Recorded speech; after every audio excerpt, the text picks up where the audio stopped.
Are you guys ready? I was born ready. I am. I thought there was going to be more after that. You made it No, sound like you're not. You no, went, I am. I am. I just am. All right. Margaret, it's me, God. Suck these toes, bitch. That's what God would say. Huh? Your Catholicism has been teaching you wrong. Suck on toes. Sucking on toes is the only way to get into heaven. People with foot fetishes auto pass. I hope not. They get the fast pass in.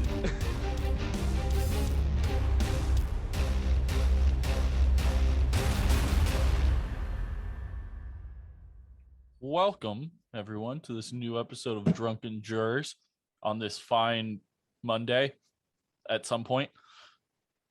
I'm Jeff. I'm Adam. I'm Nick. Hail.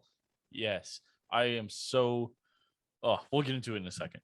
I'm so excited to... I'm probably going to piss Nick off right away right here. But I'm drinking ranch water. I'm about to try the prickly pear one. It's a hard seltzer. No, it does not have ranch. I am drinking strawberry lemonade truly. I've picked myself up another bottle of Jefferson's small batch bourbon. Oh, my bad. So you gonna drink any of that, or gonna puff past that, or you gonna pop it open?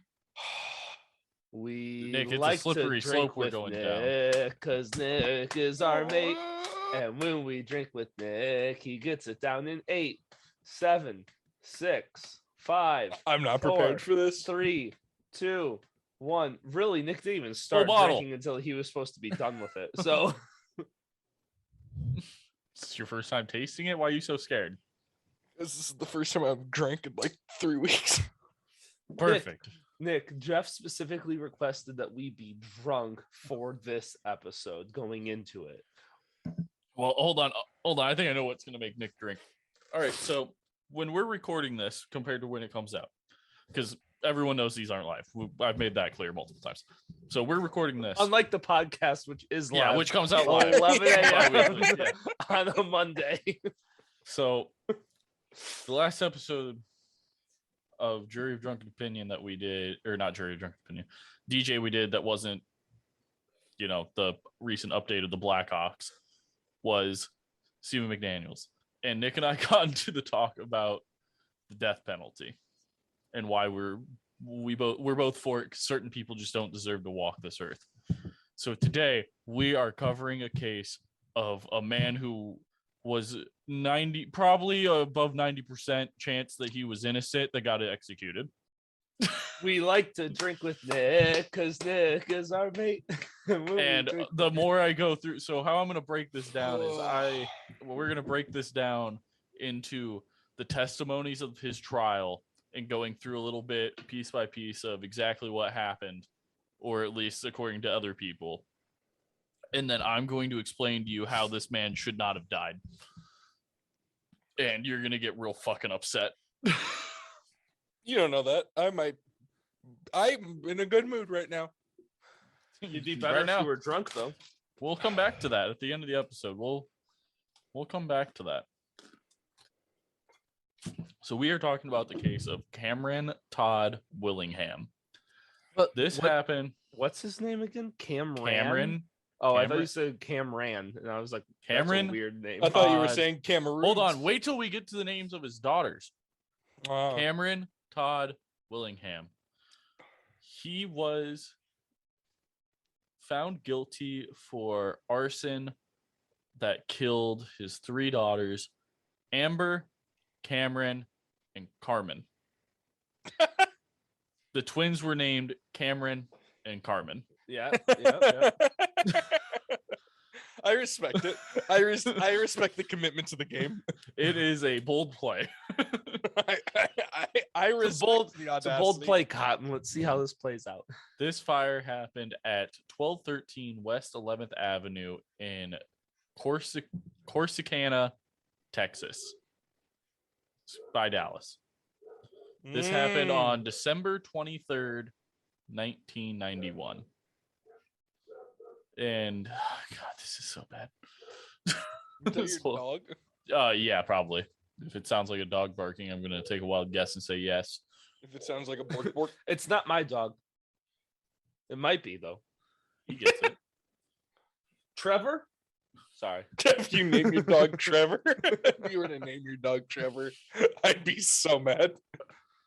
You imagine hearing someone shouting, Trevor, Trevor, and it's just a fucking Trevor, golden did you retriever. shit on the floor? So my source for this is The Skeptical Juror and the Trial of Cameron Todd Willingham by J. Bennett Allen. This was kind of a weird book where everything that happened in the trial was transcripts that he like kind of not like summed up, but when you read trial transcripts, they can get really like elongated by people stuttering and like just going off on tangents. He basically kind of like cleaned it up and put it together. But then he has sections of the book that are like the deliberations by the jury, and that's set as like a 12 Angry Men setting, which is fictional. So I'm not going into any of that. I'm just doing the facts that he puts out with the testimonies of everyone. So we're going to go through the testimonies to get to the hopefully the ending, what actually happened. That is actually proven by fire science, because fire science is cool. Fire science is cool. Fire science. I kind of wish I studied that. So the first person up for testimony is Johnny Webb, who testified on Tuesday, August 18th, 1992. This is a capital punishment case, obviously, as the whole episode is about a man who was wrongly Is this the first or executed. second trial? First, All right. I believe. So one big thing before we get into it. When was this, Jeff? 1992 is when the All right. trial happens. 91 is when the fire happened. All right, cool. In capital cases, there's an automatic appeal, Yeah. and then you get an actual appeal. So like capital cases can be tried 3 times. And as long as you can keep coming up with reasons to appeal, you can pretty much keep appealing. Because it's a capital case. Yeah. So he is first questioned by Assistant District Attorney John Jackson, who is doing the direct examination of Johnny Webb. So Johnny is asked basically who he is and what he does. Johnny is a prisoner in the Navarro County Jail. He is in cell B21. Why that's important, I don't know. He has been in prison now for 6 to 7 months, and he has a extensive criminal history. He is now in for he has been convicted of one time or another for stealing a car, delivery of marijuana, theft, forgery, and burglary, and robbery. And this man is 22. Oh, jeez. Yeah, hell of a career. He is on. For those of you youngins out there, this is before marijuana was legal. Yeah. At all. Like, at all. Very true. Yeah, the war on drugs is still happening. I'd like to congratulate drugs on winning the war on drugs in 2022. The reason you can't stay out of trouble is because of drugs. He has he is on medication for some mental problems, for post-traumatic stress disorder that we will get into in a little bit after with his testimony. He has around a 10th grade education, which they assume is probably around 8th grade, actually. He came into contact with Cameron Todd Willingham. I'm going to call him Todd. So Todd Willingham. He is asked about who confessed about this crime to him, and he points at Todd, who is sitting in the courtroom. So Johnny met Todd because he was a trustee in the prison, which means he basically cleans. And I believe their cells are near each other, not 100%, but basically he says that he was one day cleaning and he and Todd talked, and like this kind of became a reoccurring thing. And then finally one day, Todd confessed to him that he had killed his daughters in a fire, and that yes, he did actually commit the crime, which is where this is why Johnny is like the witness for Well, as of right now, he is the witness for this case. Yeah, he states that Todd told him he wadded a piece of paper and burnt one of the kids with it to make it look like they were playing with fire. And then he ran out of the house and refused to go back in due to someone finding out that one of the kids was injured. So basically what he's trying to explain is that Todd burnt one of his kids to make it look like they were playing with fire and then accidentally lit the house on fire. And then Todd ran out and made sure that no one was going in and that he wasn't going to go in because he was afraid someone was going to see the injuries on the kids before they were fully burnt, is what he says that he confessed to him. So there's no actual direct witnesses to this? Yeah. We'll get to them. Johnny's just the first person to testify. Okay. He's like the one who has the confession, quote unquote. So after this, Jackson starts giving questions to Johnny, being like, I quote, "Johnny, have I ever promised you anything in return for your testimony in this case?" He responds, "No, sir, you haven't. As a matter of fact, I told you there is nothing I can do for you." The defense attorney at this point objects to the question, the statement that he makes actually as leading. He gets overruled though, for some reason, even though this seems like a pretty leading fucking question. So after this, now defense attorney David Martin gets to cross-examine Johnny. So he goes and he basically brings up, okay, why are you in prison? He robbed a woman. What did you take? He doesn't really know. He was charged with robbery. He doesn't remember the crime because he was high on marijuana and drunk. Oh, Jesus, fuck. So he can't answer this. So this automatically is proving this is his defense attorney trying to prove that this guy is not trustworthy. Was this a public defender? I'm just curious. I don't think so. Right. I didn't read anything about that he was appointed to him. But from what I hear after reading about this case is everyone said this guy fucking sucked.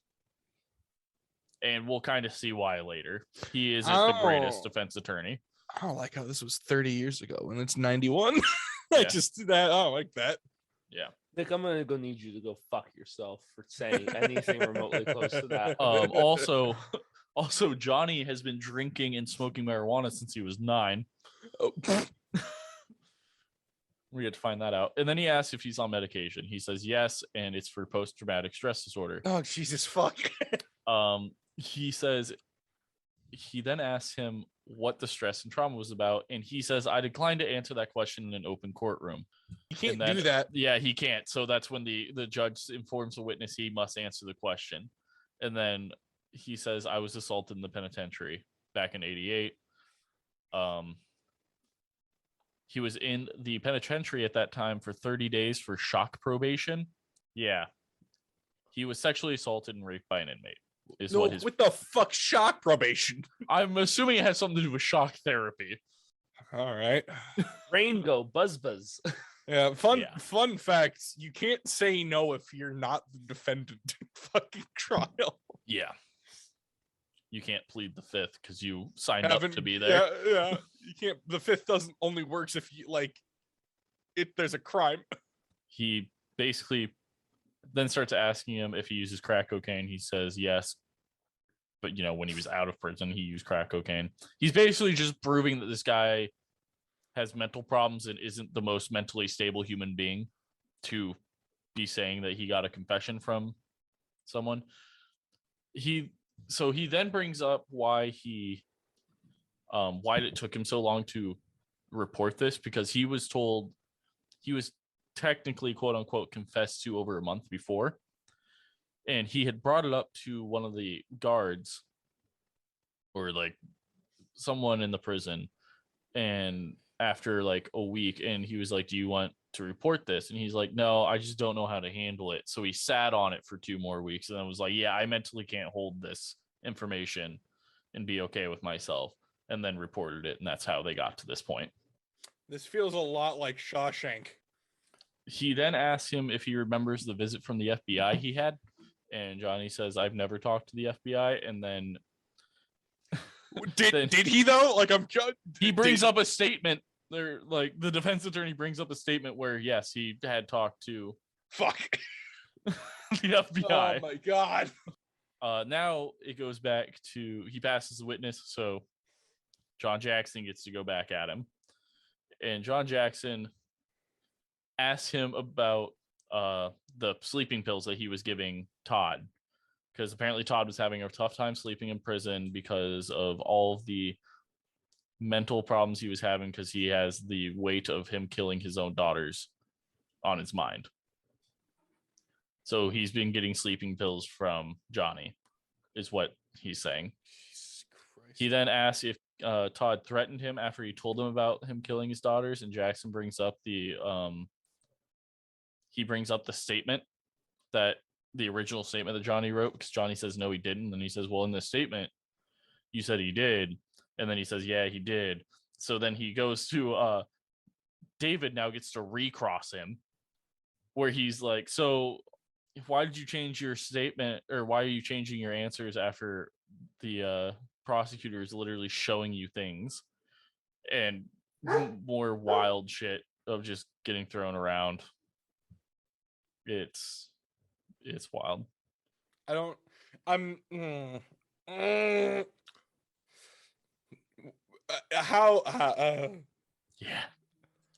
I'm still happy. I refuse. Here come your witnesses. A family that lives 2 doors down. The first one is the mother, Diane Barbie. This was also on Tuesday, August 18th, 1992. She is called in by the prosecution, so John Jackson questions her first. She basically starts off with who she is, where she lives, 2 houses down, and then what was happening that day. So at 10 a.m., her daughters had gone outside to play. 10-15 minutes later, as she is inside watching The Price is Right, one of her daughters comes in and says, "Mommy, the house next door is on fire." So she runs out the front door, and she sees not the house next door on fire, but the house after that one is on fire. And she sees Todd outside, crouched down with his arms crossed in front of the house. And so she goes running over there. Well, she runs back inside to call 911, but her phone doesn't work. So she goes running down the fucking street to call 911. She said that took about 4 to 6 minutes to accomplish. Oh. She says when she comes back, she is talking to Todd a little bit, and then Todd runs over and moves his car. Like, he pushes his car back 5 to 8 feet from the house. And she's like, he literally just thought of his car as more important than going back inside and helping his children. She said after she saw Todd and she had made the call, it was not long after that finally first responders showed up. Like, police, fire, and EMS basically showed up at the same time. EMS came out and tried to get Todd into the ambulance to, take care of his wounds, his burns, and he kept denying. And there are actually photos of them holding him back as he's trying to run back into the house. During the time, though, that before they got there, her kids were yelling at him to go back inside and save the girls because they knew the girls were inside, and he never did. He just moved his car.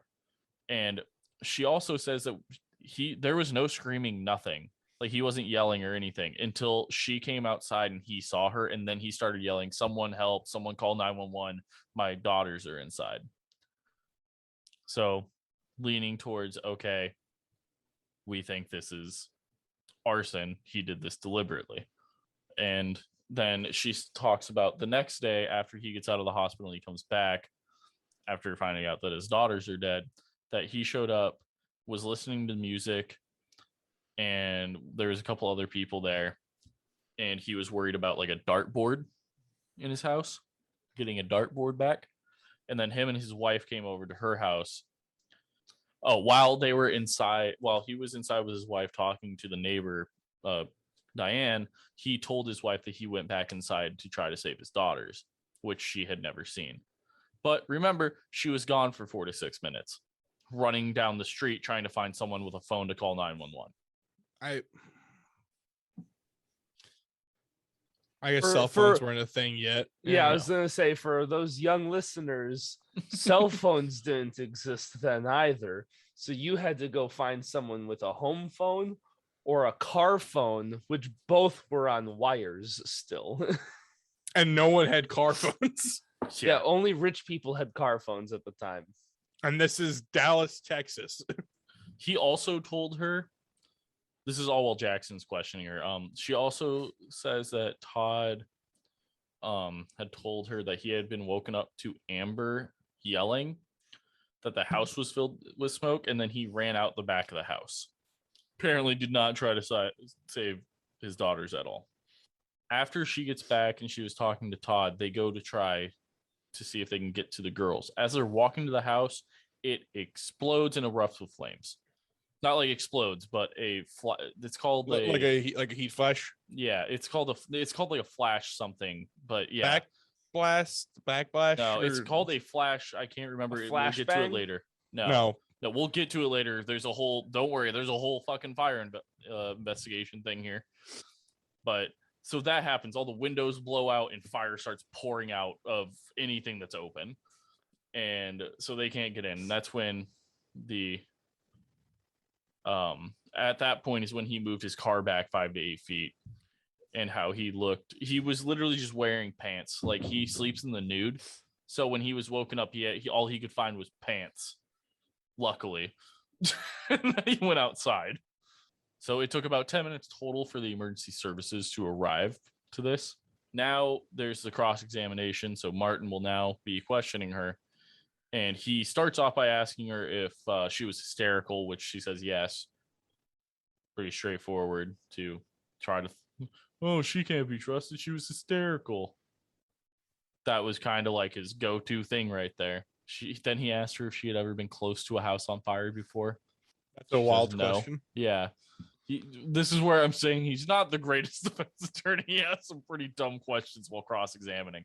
Also, fun thing, he doesn't fucking bring anyone as witnesses or to testify. Pain. But we'll get to that later. Basically he just re-asked a lot of the same questions about like, oh, where was Todd exactly, and like, oh, it took you this long to go find like someone with a phone to call 911. And he asked, was it on fire or was it just smoking the first time you saw it? And she's like, just smoking, because obviously then it went boom and then flames went everywhere.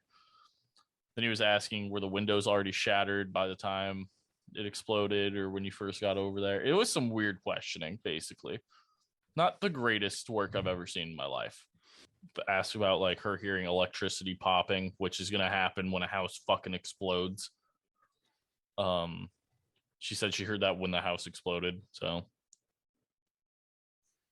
she asked if she saw him, like when she saw him the next day, if he had any significant injuries. He didn't.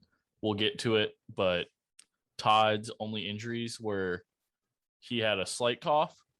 He had he had first-degree burns on his face and neck. He had a second-degree burn on his right shoulder, and then he had blisters on his hand. Was the only injuries he really sustained during this. After this, next person up is one of the daughters, which is Brandy Barbie. Yet again, starts off with Jackson being the one that questions her. Brandy is asked about the morning of the fire. She states that when she went outside, she saw Cameron standing by a tree and was screaming that there was a fire and for someone to call 911. And she restates that this all happened between 10 and 10:30. So same timeline. No one has a different timeline. Nothing crazy like that. No like super wild. Everyone's stories are all over the place. She also states that she never saw him go inside while her mom was gone.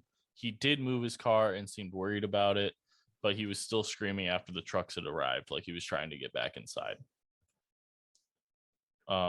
She then later went to the hospital with a friend and states that when she went into his room at about 2:30 to 3ish, he was on the phone. He was on the phone talking about caskets. And they were wondering why, oh, did he seem super sad? Why was he already talking about caskets? This has to be planned if he's already getting caskets at this point. He already knows they're all dead. I mean, yeah, maybe it's a little early, but you can't judge someone for what the fuck's he supposed to do? Just cry the entire time? Like, I don't.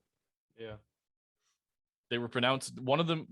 Two of them were pronounced dead at the scene. The other one was pronounced dead at the hospital he was at, like 15 minutes after she got there. Amber died at the hospital. Cameron and Carmen died at the scene. Like, were pronounced dead. And you don't really want to like wait. You kind of want to get that stuff taken care of pretty quickly. That'd be nice. Guess what? So here comes the cross-examination. Guess what? One of the first questions he asked, or the first two questions he asked are: first question, Miss Barbie, have you ever lost a family member in a fire? She says no. He's like, never lost a close family member. Have you to accident or death? She says, I lost my grandmother and my great grandmother. I was small. I hardly remember it. He's like, so my point is that this is the first time you've ever been around someone who lost children in a fire or an accident. Is that correct? She says yes. What? I don't know what that has to do with it. Fuck all. It's not. It's his.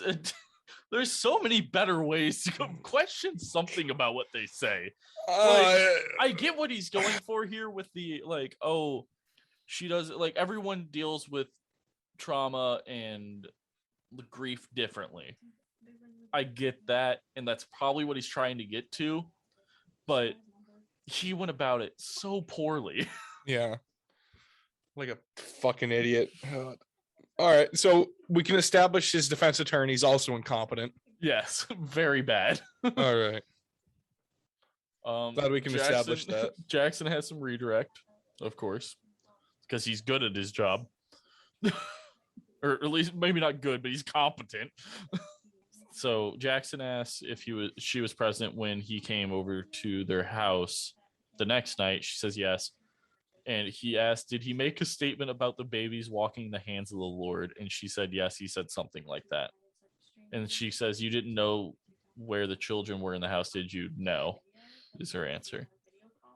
And she asked, do you find it weird that he didn't go back inside to try to save his children? She says yes, which is understandable. So next up is testimony of Buffy Barbie, who is 11. So, this has to be great. God, fuck. Oh my god. Yeah. This entire. Yeah. He asks if she remembers the day. She says yes. She says what they were doing, that they were out back playing, listening to the radio, and when they saw smoke, go in and tell their mom, and then it's basically the same thing that their mom said. Then basically David cross-examines, asks her how old she is again for some stupid reason, probably because he was dicking around with his fucking balls in his pocket like a weirdo. Clearly he's not paying attention.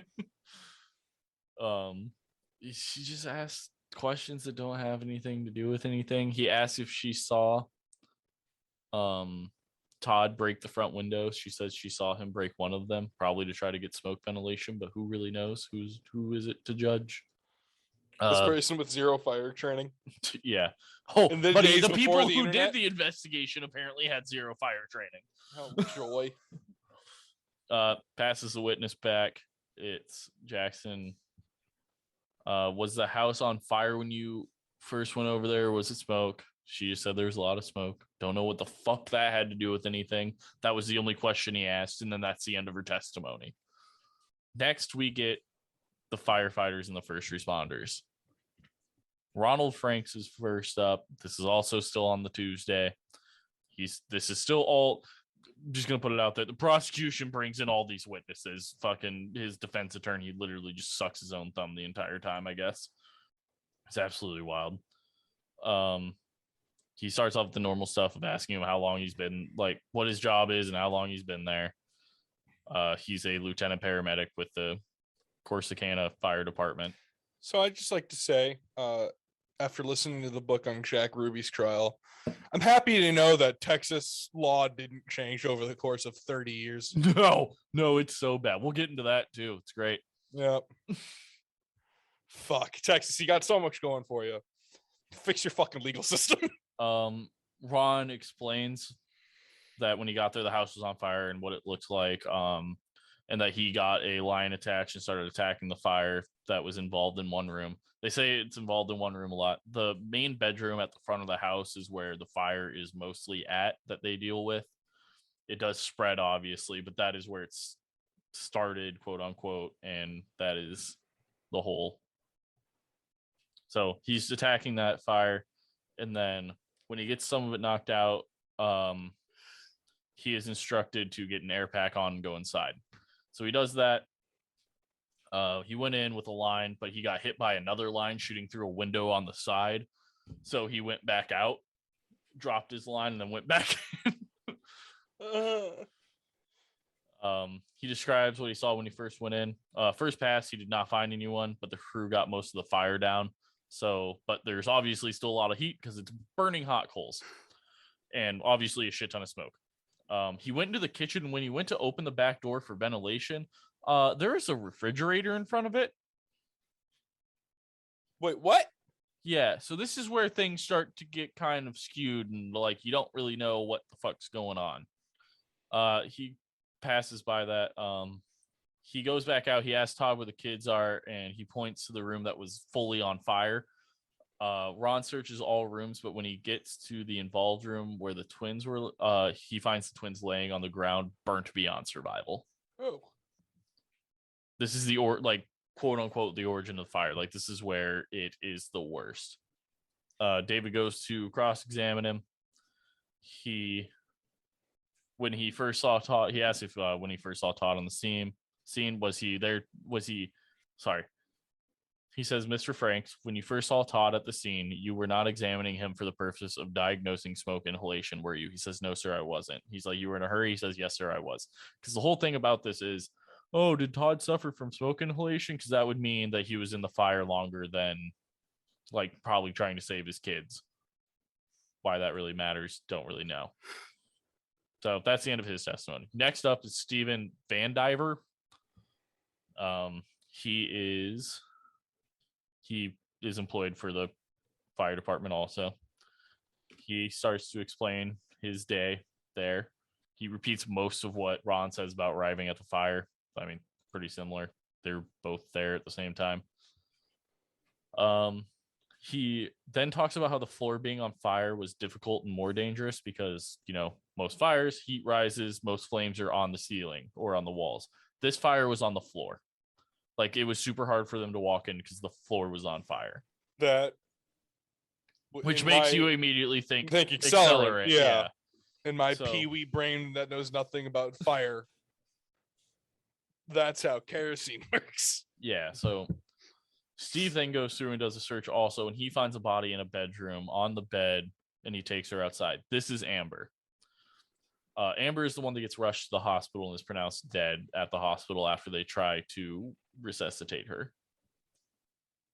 Next up is Douglas Fogg. Doug testifies. He states his position and everything. He is the assistant fire chief of the fire department, and he has been doing it for a little over 22 years. He explains fire investigation and how they try to first they try to find the origin of the fire. They try to rule out accidental. He said in this case, they had the gas company come out and do a test. There were no gas leaks. They checked all the outlets and electrical, and there were no busted up wires or anything. So it wasn't an electrical fire, which then makes it very accidental. That starts to knock down it being accidental and it more being an arson. They, like I said, they eliminate electrical and gas, and then Doug explains how the fire was started, which is from there. I'm just going to read a quote for quote from the book when he answers after they kind of ruled out accidental. From there, we started going to the deep burn or the lowest burn areas in the hallway and followed them to the bedroom where the two twins were found. We removed some of the debris. We had to punch holes in the floor to allow some of the water to drain out. As the water drained down, there were more patterns. We called them pour patterns. Puddling effects were evidenced on the floor. We started removing debris from the floor, and additional areas of low burn floor level burns were noted. So basically, the entire thing about this case is there is puddling, and there is liquid under the floor, like accelerant, or it's not accelerant, but there is liquid found under the floors. And one of the big things about this case is the porch. The porch is burnt. There is like brown stains on the porch, and on the threshold of the front door under it is accelerant, and the aluminum metal melted. Fire burns at around 800, and aluminum melts at around 1200, and it was melted. So they thought, because the fire was burning hotter than 800 and it melted this, that there had to be an accelerant used, and there was accelerant under the door frame. Also, thing that we will get into later, but I'm just going to mention it now because fuck it. There was a charcoal grill out on the front porch, and there was lighter fluid by it. So I'm going to ask you, as a logical human being, why would you think there might be accelerant under the threshold of the front door and brown stains on the porch? Clumsiness, Okay. life. Okay. Nick? Someone How very how poorly close? tried to start a grill. How close was the charcoal grill to the front door? This is itself? a very small house. okay. Like stupidly small for So, a family of their yeah. size. So reasonable to say poor aim and splatter. Yeah, and also the fact that they just left the lighter fluid outside on the front porch, so if it just gets knocked over, it just also we will This learn. was probably before safety containers. Yep. on We will lighter. learn Yep. later that this is before the child safety caps on them. Oh, So this is just like twist off. Yeah, Essentially. basically. I wouldn't be surprised if this was selling like a tin can for lighter fluid. Yeah. Nick, So this is the '90s. We love. I'm plastic. thinking about just going off script here and just going through this because all right. So the rest of the testimony they just explain a little bit more about the fires. Martin cross-examines him. He's asked Doug if he knew the house was over 40 years old, and he said after the investigation he found out, which is weird. After you're the investigation, yeah. Yeah, you should probably know more. You should about look the into house. building materials. Was it knob and tube wiring?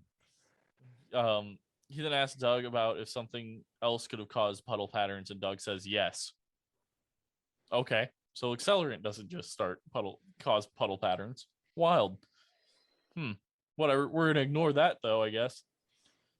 He then asks if tar burns, and Doug says yes, and if glue burns. He says yes. So how the flooring worked in this house was... What are glue burns? That's what we're getting to. The Okay. tile glue. Oh, okay. Like mortar and stuff like Yeah. that? Or is So- this like peel and stick tile? This or entire like real house is tile? probably just one big flashbang. So this is how their floor was set up. So it is plywood, original wood flooring, Mhm. tar paper, glue for tile, and then carpet. And this carpet's Oh. from the 90s. So before we did like mortar under Yeah. our tile, like just straight up, just like, oh, you want to change your flooring? Fuck you. Yeah. Okay. Oh God. So I can see the problem. we're talking about the type of tiling good where when glue you go either. to when you go to renovate it, you go, hey, you know Shit. that price I gave you? Double it. Like This glue used to be fucking on a farm running races at the racetrack. Yeah. So this glue had a name, and its name was fucking He- Secretariat. He then asked Doug. this glue is somehow related to Nick. He then asked Goddamn Doug if horse. linoleum burns because the tiles were linoleum. He says yes. Oh, He says then Martin says 2 reasons fire burns deeper. It's hotter there, or the floor is thinner there. Makes sense, right? Burns hotter there because there's more substance to burn for it to get hotter. And it Did burns they- deeper because it's thinner in that area because of like traffic patterns of walking through the house. That's why he's saying there's deeper burn patterns at certain spots, which I think is understandable. oh. And Doug is answering Okay. yes to all these. He's like, yeah, no, like everything you're saying is completely like true. Does I would like Does to the- point out really quickly, you hate to see it. You do. I feel like Jeff and I are carrying the drunkenness, and I am carrying pretty heavy because I'm. Time to try the fourth one. So it's grapefruit. Ooh. That's delightfully nice. I'm gonna have to get some of these. They have like legitimate flavor. It's not like every flavor is great. It's just they actually have a flavor to them, unlike most seltzers. Yeah, It's not aluminum. I mean, so essentially what we're saying is Trulies and Ranches are the two that you drink. Martin then goes on for more of a case about the lighter fluid. He brings up kerosene lamps that a lot of people in the 90s had because your power went out. Guess what you're using? Kerosene lamps. God help me. Guess what was around the house? Kerosene Lamps. We'll get into it, or we'll just fucking explain it now. There is one in the hallway. The hallway is one of the last places to light on fire. There is a lamp on a bookshelf or on a shelf out in the hallway. This wasn't uncommon to have a kerosene lamp readily available in the 90s. My parents still have one readily available. Like, power goes out, they work perfect. They last forever. My dad has them just as like lanterns, like up in his house. Yeah, like they work. There's that. He's asking if fucking paint burns, and he says yes, some paint does. And then it's this weird conversation they have about what paint burns, what paint doesn't, and what paint would be on the fucking front door. Of course. God fucking hell. I would assume oil-based paint would burn and water-based paint would not burn. He then brings up, hey, what if a space heater started this? Like stating like a child knocked it over. He's like, well, we found some of them like knocked over, but they're all in the opposition. Okay, whatever. Still, this hurts. Yeah, it's painful, man. He then asked, hey, could a child have started this fire? And he's like, I guess if a child would have grabbed the lighter fluid. By the way, all of his kids were very, very young, like toddler age. Yeah. He's like, if they went outside, grabbed it, and came back in, climbed over the baby gate with it, and splashed it everywhere the entire time, and then somehow lit it on fire.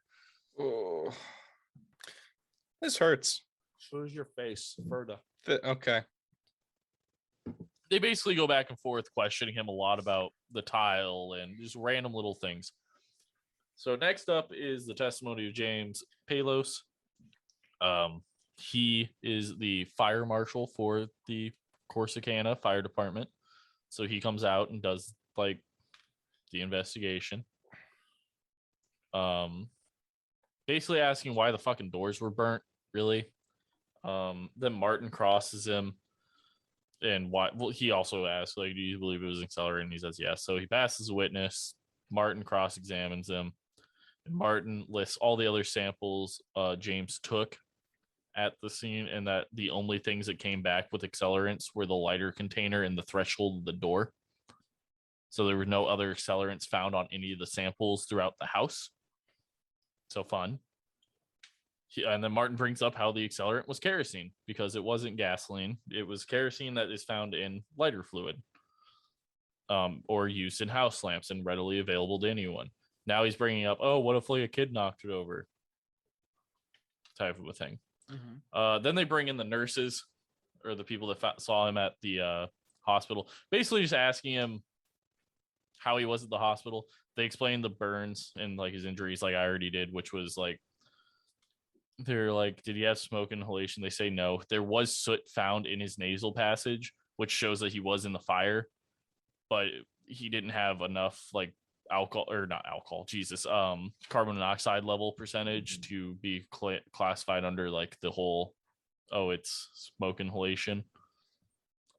Also about him with his wife was like, he kept asking for his wife. She finally came in, and when she did come in, she stayed like really far back from him. And then they bring up, oh, that was probably because she just found out their daughter died like in the same hospital before coming up. You mean all of these traumatic events that just happened? Yeah, a lot of shit going on. And then they interview or testimony of Shaw, who was the doctor who tried to resuscitate the daughter. And then the medical examiner of the bodies states pretty straightforward stuff about them being Like all their deaths were smoke inhalation and they were burnt. Like pretty straightforward stuff. Now is the direct examination of Manuel Vasquez, who is the man who does the investigation. He is the deputy state fire marshal. He is the one that comes in and classifies it as arson. He has done 1,200 to 1,500 investigations, and he says that most of them were arson. Already shows pretty fucking great how amazing he is at his job, probably. He also states later at some point that he isn't usually wrong. So he starts to explain the investigation and how he went through the house, what he was looking for. He saw the space heaters. He says he sees V patterns and stuff, which are like usual good signs of an origin of a fire. He says he finds 3 of them, which means there's 3 origins, which means there has to be an accelerant. It's a lot of weird stuff. He explains going through the house from the kitchen after they moved the fridge. Same thing when he tried to go through the back door to go into the house because the front door was super burnt, that there was a fridge in the way. They moved the fridge. Goes into the first room. It's normal utility room. Master bedroom. The door was burnt and marks coming from the hallway, which shows the fire from the hallway. But the living room was not burnt, just a lot of heat damage. Notices a possible origin in the hallway and that the door is completely gone, which is unusual because doors usually won't burn up. Like they don't just burn that hot. He says near the origin location was a space heater. It was in the path of a V-shaped flame, according to him, and the victim of the fire was a victim of the fire was not the origin. So the heater was just a part of the fire, but did not start it. He says that there are burn patterns and trails all throughout. So signs of an accelerant, puddles and lines going to and from. He says that there was a wire along one of the door frames and the wire didn't start it because it was fully intact. He explains that there was a fire so bad that it was under the bed, which means the floors were on fire. It's because the entire bottom of it was burnt out. He also says that the fire was coming from one end of the room because one side of the bed frame against the wall wasn't like a different color than the bed frame on the front. On the front, it was like burnt white because metal doesn't burn. It changes different colors. So the heat was coming from the end of the bed, not the head. He also states that where the bodies were, which was like right inside the door. So Todd could have got to them if he really tried.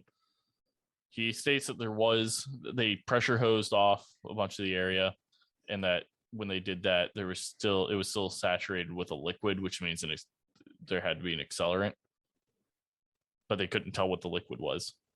They also said the heater in the room didn't start the fire and that there was liquid stains on the front porch, everything that I basically said.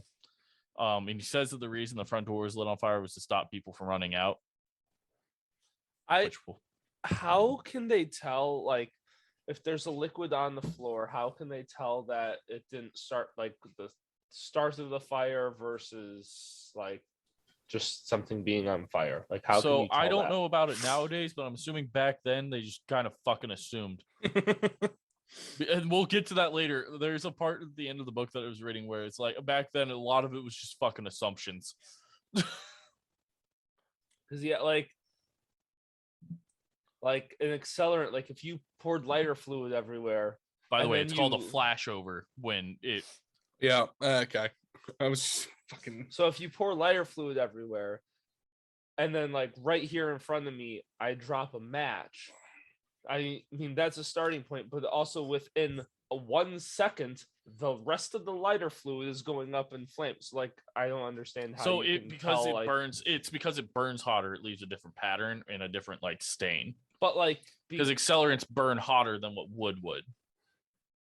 Okay, so but then like, how can you tell like the origin versus an accelerant? Because if you throw something, it's because so it's usually like, wouldn't it all burn? I don't know. I didn't study this, but Come on, from what I Firefighter know- Simulator hasn't taught you this. No, but origin. So the origin is easier because it's like been burnt longest. It started the fire. It looks different. But even if it's like a second, like Fire doesn't spread that quickly. Yeah. I just didn't like if I essentially So because it's doused- probably been if burning longer, it's probably hotter, and therefore it's different. theoretically, if I covered one floor of a house, like one whole story, in gasoline, and then lit a match and threw it on a specific spot, is there an origin? Like, there's origin and accelerant. Like, how can you tell the difference? Because wouldn't The that flash of the ignition will burn the walls a specific way. okay? Because so gasoline, the thing with gasoline is gas, the liquid isn't the thing that burns. It's the vapor. Yeah. The vapor from gasoline Okay, is the thing that burns. So So that's the why- vapor would shoot like a certain pattern up the wall, and if you could put it out and fast so enough, the accelerants would burn slightly slower because Yeah. they're not. That's actually why burning. like high-end sports cars, they have a part in it when it's injecting fuel into the engine that like spritzes it and aerosolizes it so that way it burns more efficiently. Okay. so a flashover is. I'm going to read it word for word how he explains it when they ask him what a flashover is. A flashover is like this room right here, and you've got a small fire. And every fire, of course, creates heat. And as the fire builds up, the heat builds up. The fire is expanding and gets hotter and hotter and hotter. Eventually, everything in the room will reach ignition temperature simultaneously. And then everything will ignite at the same time. And that's a flashover. And you will hear a whoosh sound. A lot of people mistake that for an explosion, but it's when the fire catches fire, like the whole thing. So basically it is the whole room reaching a temperature that everything is now at the same temperature of being able to ignite, and then it just does. It just And then goes it does boom. the thing. It does it. It does the thing. does the whoosh. So he says it's intentional because there's no point of origin. So I think this is what's going to answer. So apparently with arson cases, it's harder to find the point of origin, but like apparently if it was to cause from like electrical or gas, there's going to be a point of origin because of like the explosion or the wire snapping and causing like a constant thing. Yet again, I don't know, man. I didn't study fire science. Wish I fucking would have, because it sounds way cooler than what I'm doing. So Right?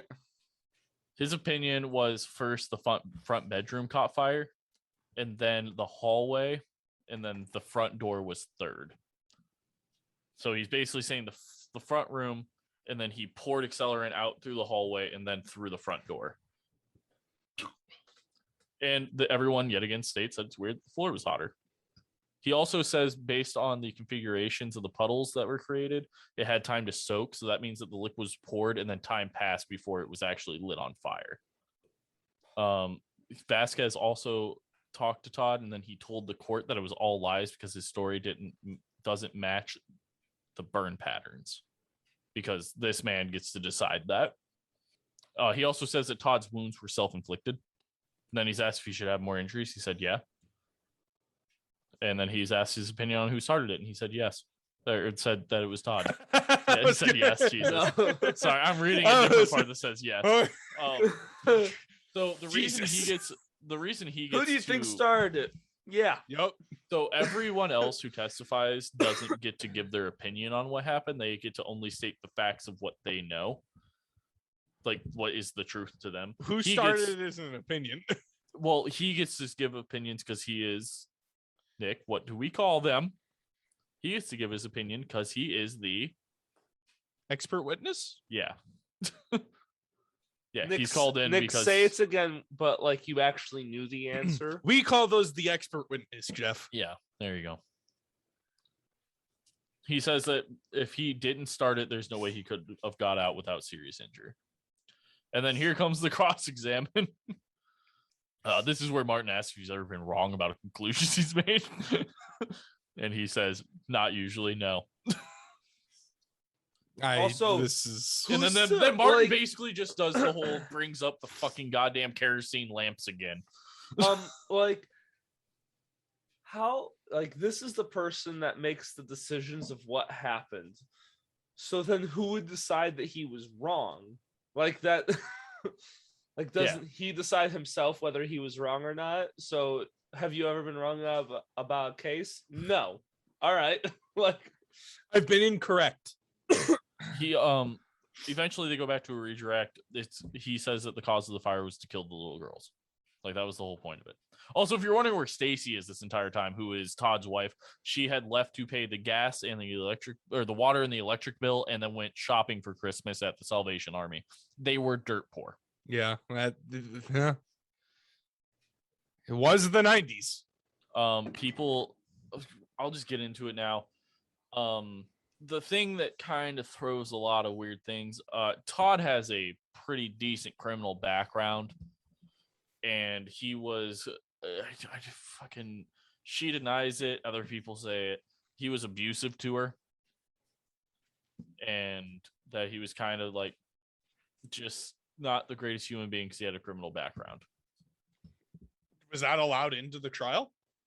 No, that it's not Okay. really brought up. And well, It Stacy shouldn't have testifies. been. Stacy is brought on as a witness at one point and is asked a lot about Todd and if he beat her, and she denies it the entire time. So I deal don't with that think what you they want. can do that. Yeah, I don't Texas, think. man. I don't think spouses can testify against each other. when Hey, man. when was that? That's true, but when was that law created? Oh, sorry. That's not been a law testify. for a No, while. she was the one person brought in by the defense. Oh, they're stupid. Okay. So Martin brings up a kid could have grabbed a lamp and climbed into the bedroom with it and lit it on fire with a lighter because both parents were heavy smokers. Of course they were. It's the 90s, man. No one gave a shit about health reasons around kids. Did they not the have redirect like childproof lighters back then? Absolutely not. It's the 90s, man. Fuck no. 90s kids are the reason that we created child safety things. Because we thought something and then we're stupid enough to do it in front of our parents. Unlike the generations before us who did stupid things without their parents around. Basically, this is deflected by Vasquez because how could a 2-year-old grab something and deliberately splash it and pour it around and climb over a baby gate back into the bedroom and light it on fire with a fucking lighter? Which I understand. I've seen some babies do some crazy shit. So he is the last one to testify. Would you, Nick? But So we already know the outcome of this. Would you like to guess? We're gonna play a little game here for a shot. Guess how long it took the jury to deliberate on this matter? Whoever is closest gets to give the other one a shot. 40 minutes. Okay. Adam? 28 minutes. Nick, you get to give out a shot. It was 77. And this isn't to put him to death, by the way. This is just to convict him. This is the first trial. Yeah. Yeah, this is just to convict him. 77 minutes to convict him that he did it. I don't know if Adam has hard liquor on him. I do not, but I just took a really long Yeah, I slurp saw. of this. They find him guilty of capital murder. So now we get to go on to the punishment phase. This is where Stacy is called in during the sentencing, like during this part as a witness, because why not call a real witness during the actual fucking trial for your defense? Why would you do something like that? Basically, they just ask her over and over if Todd beat her, and she just keeps saying no. Like, that's really about it. Then they bring in some other people to testify, just people saying that yes, Todd did beat her. Like, it's just all outside witnesses saying that yeah, he did beat her. And then they bring in certain like detectives and prosecutors and cops that all say that he has a bad reputation. Then the last witness. Out of curiosity, what was it? Was this family white or black? I just out of curiosity. White. White. Okay. Because that would have a huge role in. Yeah, no, I 90s get what you're Texas, saying, but yeah, no, they were All white. right, that would play a huge role. Okay. So this is where the prosecution pulls out the big gun for the death penalty. They bring in Dr. What's his full name? They bring in Dr. James Grigson, who is rightfully known as Dr. Death. Dr. Grigson, I'm reading this quote. I am reading this quote for quote. Dr. Grigson would eventually testify against 167 defendants facing the death penalty. Only a few escaped with their lives. Cool. So this is what we call a problem, because I'm assuming he gets paid to do this. Depending on how you look of course, at it, this could also be he's called a fucking he's a fucking psychologist. Okay. Yeah, so this is a problem that is really kind of looked at nowadays as like, these are guys who make this their career testifying, and that kind of throws shade on their testimony just because Hold on, they Nick, made it a career. Nick, give it a second. This is going to get bad. In the cases that he didn't get the death penalty vote, he was completely wrong about the defendant becoming a threat to society. Like, wildly wrong. There is one that he did for a young man named by Ron LaFleur, who went on to have a distinguished career with the Chicago White Sox. Yeah, he tried to get this man killed. Oh boy. Well, I mean, to be what fair, was he a doctor so, of? no. To be fair, Chicago does. He was love a their psychiatric criminals. doctor. Oh yes, psychiatry in the 90s. Yes. So in 1995, I'd like after this case, in 1995, Grigson was expelled from both the American Psychiatric Association and the Texas Society for Psychiatric Physicians. So I'd like to state that psychology was at its peak in about 1997 to about 2010, when maybe 2012 at its peak. Before that, it was you got ghosts in your blood, smoke cocaine. And then after that, it was politics. Yeah. So really, you got like a 10, 15-year gap of psychiatry actually being legitimate science. Yeah. I really do love how hold on. Would you like to know why he got expelled? Because he told someone that they had ghosts in their blood? Those organizations determined that he violated his code of ethics when he diagnosed defendants without having interviewed them, and when he testified with 100% certainty that the future dangerousness of the defendants. For those of you not watching the video version, Nick's given up on life and has pulled something out of his hair. I don't know what it was, but It was part of my glasses. oh, Nick broke his glasses. I don't think I broke them. No, I didn't lens. break them. So, We're good.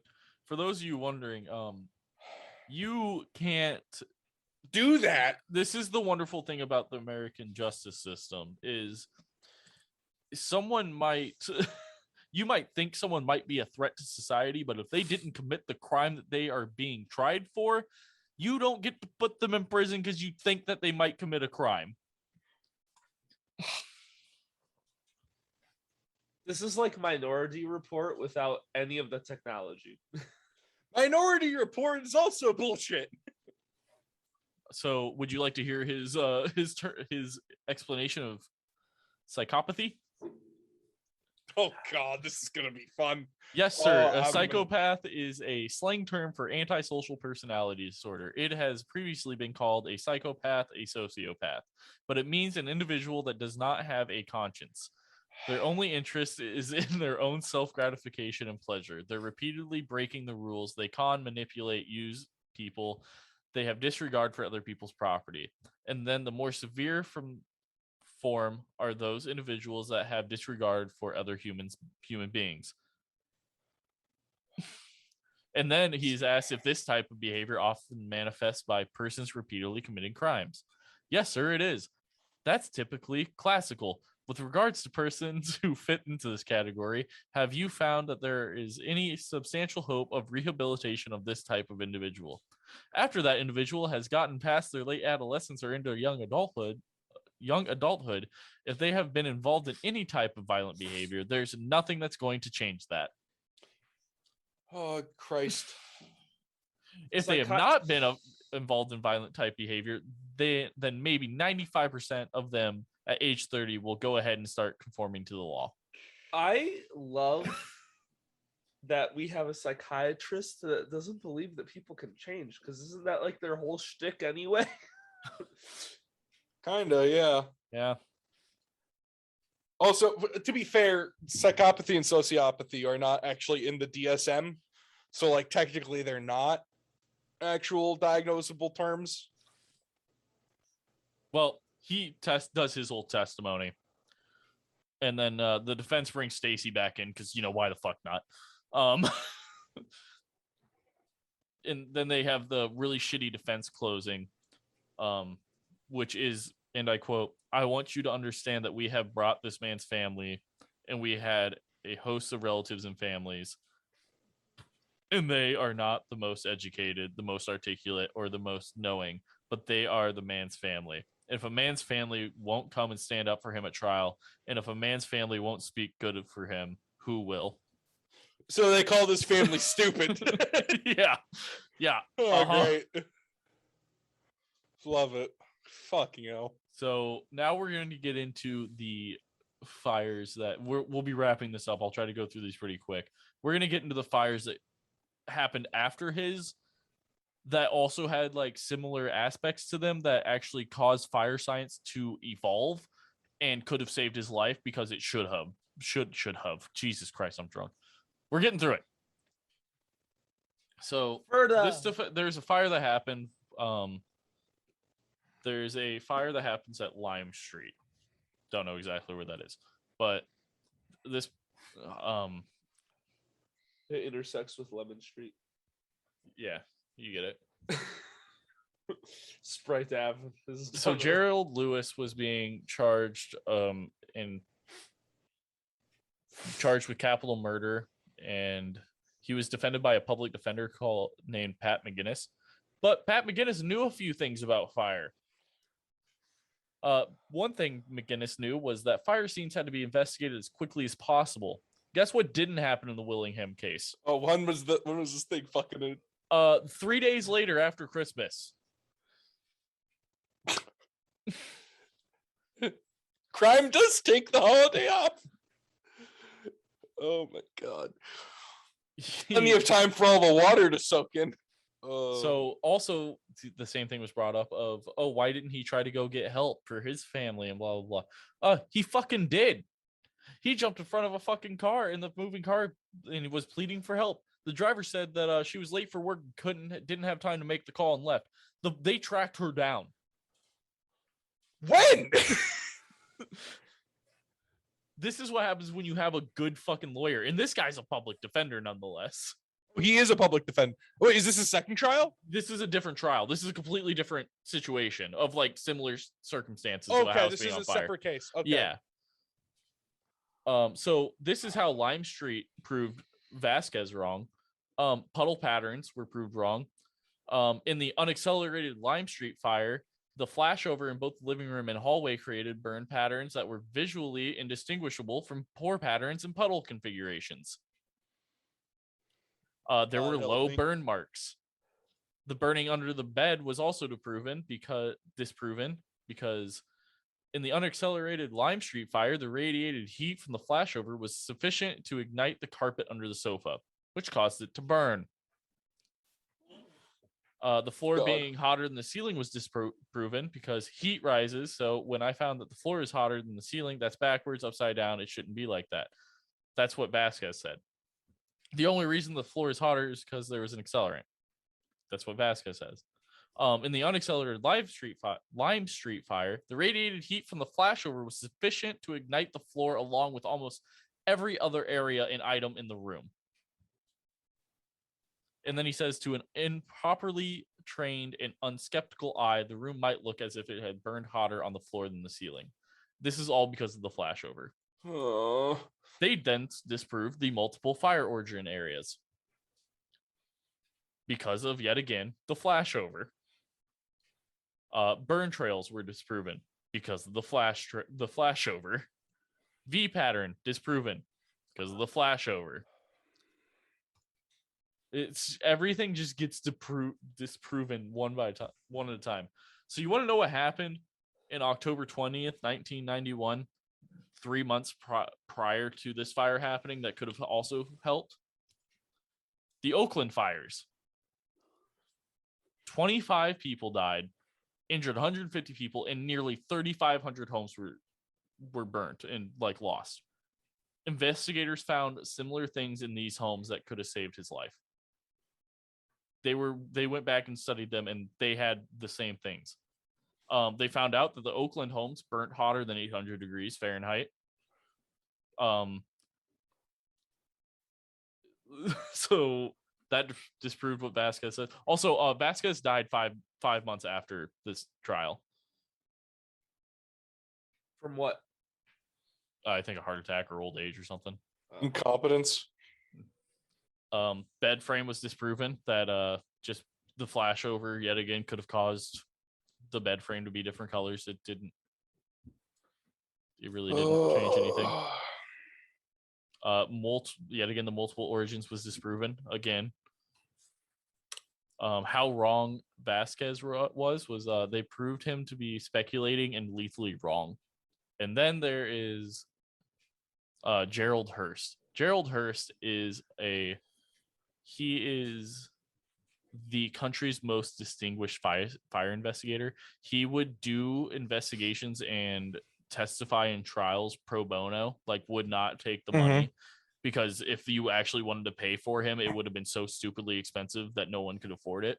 Oh, really? Jesus. Because he was so good at his job, but he did them pro bono because he was just good. He got a woman. So there's a woman I think she was also in Texas. She was found guilty of lighting her grandpa. She moved in with her grandpa, who had, he owned oil fields in New Mexico. And they said that she moved in to kill him off and take over his oil fields. They said that he had lived a very normal life and everything was fine until she moved in, and then random little small fires started happening until one night she poured accelerant on him, lit him on fire, and then tried to make it look like an accident. She got sentenced to 55 years. Hearst comes in, studies this, and originally he goes in to testify for her. She ends up getting bumped from 55 years in prison up to 99 years in prison. So he spends the next 3 years getting all the top fucking people, chemists, fucking medical examiners, to study this case with him and do this huge long ass report that states how she could not have done it. That he was so let me see. So he investigates and it shows no sign of accelerant use. He challenges the cause of death. The cause of death was actually a heart attack, not from being burnt. The cause of death is thought to be that her grandpa, who had heart problems and was a heavy smoker and had dementia, had a heart attack while trying to light something. And the dementia is why more fires were happening when she moved in. He was trying to light something while he had a heart attack, and it lit him on fire, and that's how he died. And he proved this. He had chemists, everything. So that's how he gets brought into the Todd case. He is brought in literally only a couple weeks before Todd's execution date. And he writes 5 pages. 3 pages filled with information about how Todd could not have done it and how he has studied multiple things and how he got other people to look at it again. He debunked in this 3-page thing. He debunked the multiple origins. He disproves the V shapes. He disproves the liquid under the threshold because of the lighter fluid on the front porch and how it got there.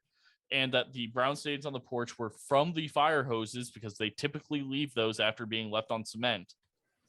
He disproved the lighter fluid under the door frame again. And then he sent this in days before he was to be executed. Todd's new lawyer did not do well enough to send this in time for him to not get executed. He sent in a thing saying, oh, hey, I have this guy who wrote a report that you should look at before you execute this guy. He didn't send the fucking report. And when he sent the report, he didn't put a cover letter on it. He just said Todd case, the date, his name, and that was it. So the governor never looked at it. And Todd got killed that day. So they could have very easily had a stay of execution to look at the new evidence. Yes. So the governor of Texas, he took over after Bush, became president, was James Richard Perry. He had, as the governor of Texas, he overwatched 224 executions in 10 years.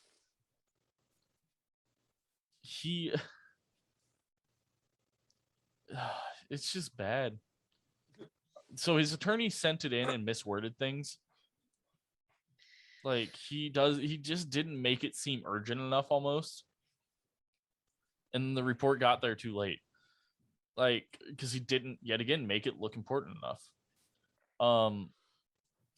They think that they still don't know to this day what caused the fire. They think it might have been a heater that one of the girls knocked over.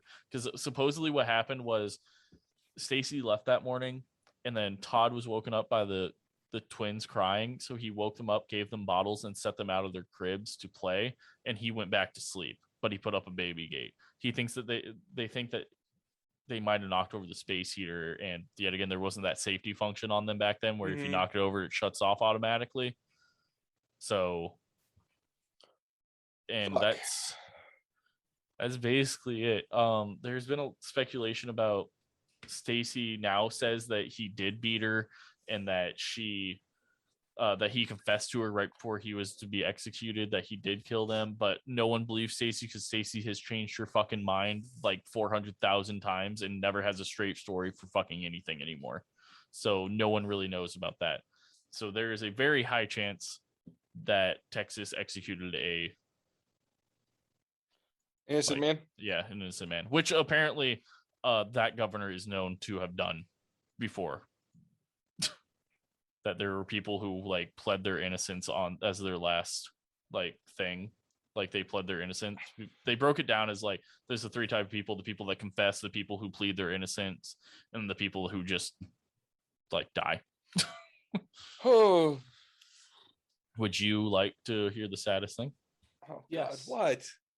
His final words were, "The only statement I want to make is that I am not The only statement I want to make is that I am an innocent man convicted of a crime I did not commit. I have been persecuted for 12 years for something I did not do. From God's dust I came, and to dust I will return. So the earth shall become my throne." Oh, I'm gonna cry tonight because of that one. Well said. You literally poor 4 days. man.